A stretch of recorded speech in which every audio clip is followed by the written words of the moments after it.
Good day, everyone. My name is Tankiso Moso, and I am going to take you through my career path with a focus on the role that NASP played in building my career.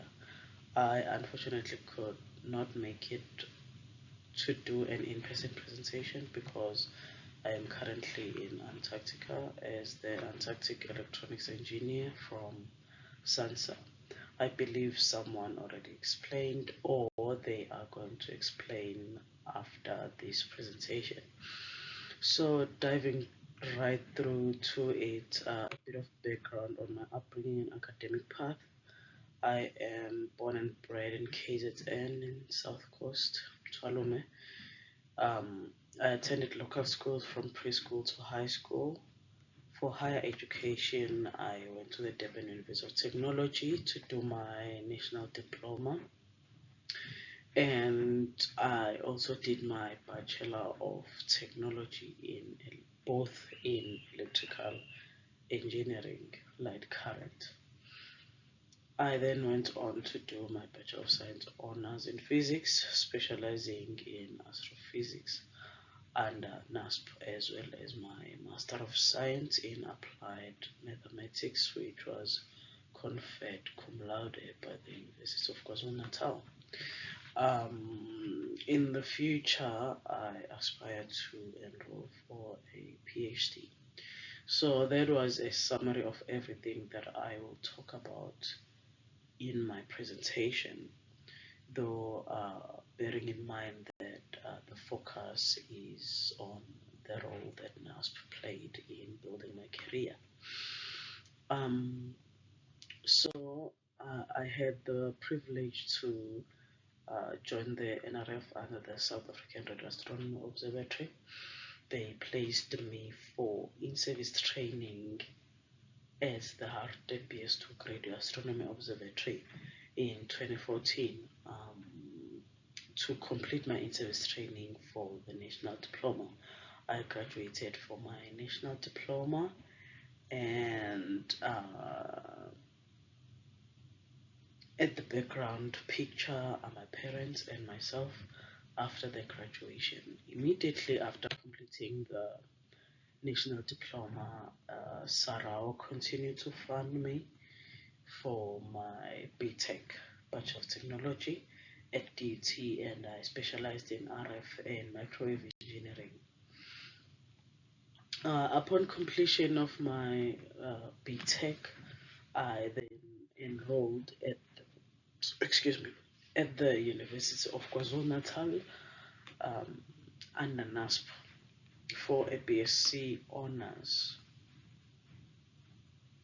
And I specialized in instrumentational astrophysics. That was a really huge transition for me coming from a University of Technology to the university, because the syllabus in the University of Technology is entirely different from the syllabus at the university. So the transition of bridging the gap between engineering and science was a pain, a real pain, and it was hard.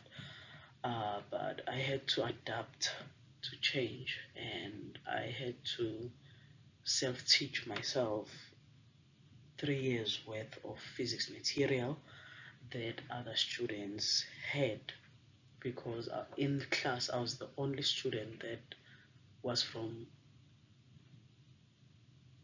the University of Technology and had no background of physics material. So I had to work twice as hard than anyone else. I think I did a record breaking of sleepless nights, and yeah, it was hard, but it was all worth it. And then for my honors project, I prototyped a solar powered power supply system which powered the low frequency antennas at Marion Island. And then I enrolled for my MSc. I did my first year immediately after completing my honors. Then I got a chance to actually deploy the prototype that I was building during my honors research project. I got a chance to actually go deploy it at Marion Island, and it was my first Marion Island voyage. And I had a chance to do international travel for the first time. A lot happened during my first year of masters because I was then recognized by the Department of Science and Technology, Science and Innovation now, and they awarded me a South African Women in Science Award, which was recognizing women that are doing great in their research, in their particular research areas. So since having the opportunity to go to Marion Island, here's a glimpse of where it is and what the base looks like. Marion Island is operated by the South African National Antarctic Program, which is the SANAP. It is 2,000 kilometers from the nearest continental landmass. So that is from Cape Town to Marion Island. It's close to 4 days, depending on the weather, obviously. Then there's an overwintering team that stays over for the year at Marion Island, and if the ship arrives, there is a takeover period where there is knowledge exchange of the two teams, the incoming and the outgoing. So we had a bit of challenges in Marion Island because you can only access it once per year, and the relief voyage is only 3 weeks, so everything must be planned within the 3 weeks. There's roaring 40s, which was also a challenge, the Mayas and the lava rocks, and the mice are the worst nightmare. How do we get to Marion Island? We use the SA Galas 2, which sail from Cape Town from the Department of Forestry, Fisheries and the Environment, which was called the Department of Environmental Affairs. Then when we arrive in Marion, there's no harbor, there's no port, so we use helicopters to get to the island. I'll play a short clip just to give you an idea of what happened from the ship or when we arrived to Marion Island.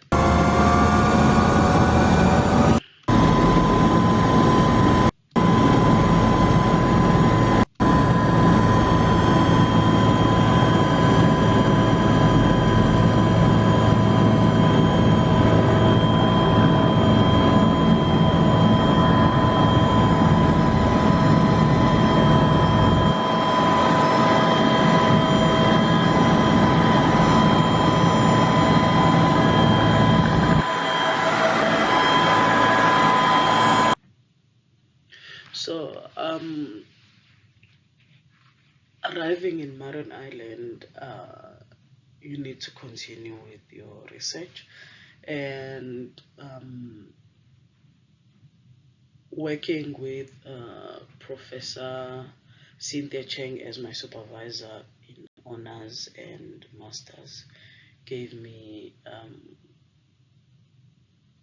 a lot to build on in my career. And I'm a co-author of 2 papers, Albatross and RFI at Mars, which can be found on these. And then the Prism was done before my arrival at UKZN. My main contribution to the project, as I mentioned, was that I designed and implemented deployed at Marion Island in 2019 the prototype solar power system, and then I was part of the 2019 and 21 voyage for maintenance, upgrading, and installation and characterization of the low frequency antennas. For my MSc thesis, it is available on this link here. Here is a glimpse of what happens in Maron Island, because the there is a mushy sand. You can easily go in. So this is some entertaining pictures of myself first time going to Maron Island. Then, as I mentioned, the roaring 40s are a challenge, so you need to have very strong anchors for whatever that you deploy. Um, then, going to my second year masters, it was COVID-19 in 2020, so it was difficult because everything was done at home.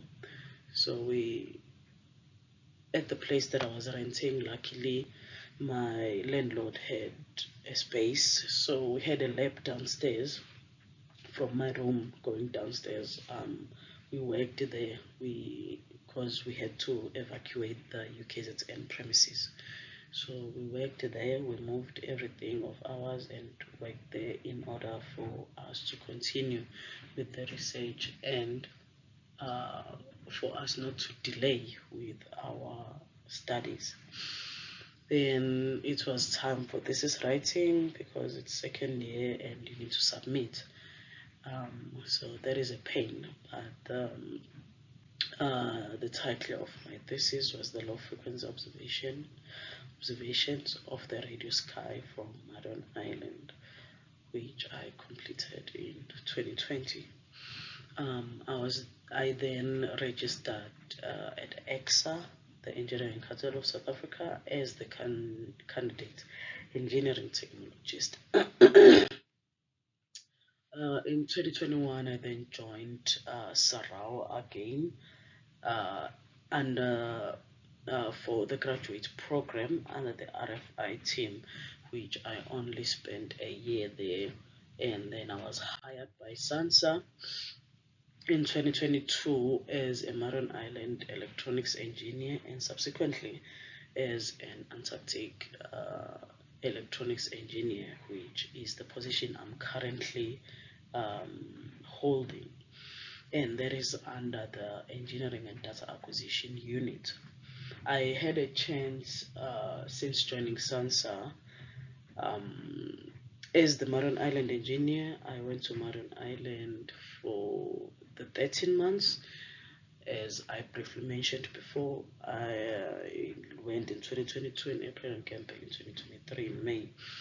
And then in between, I went to Gulf Island for the takeover period, the relief voyage, this year between August and October. And then I came back, and then in December, which is now as I am recording these slides, I am on my way to Antarctica as the electronics engineer for SANSA. So to highlight a bit more on the way or the direction where my career has went, if I didn't join UKZN under NASSP, then all these opportunities of going to Maron Island, of international travel, of this, of that, of knowing actually that SANSA is also part of the SANAP program, all those things were not going to, I was not going to get an opportunity, or I was not going to get to know them if I did not join UKZN under NASSP, because there was the form of funding that was available at that point. All in all, I'd like to thank NASSP for all the contribution it has on students and myself specifically. Yeah, and may you all enjoy the event. Thank you very much, and I believe questions will be directed either to me or to the organizers. Thank you very much.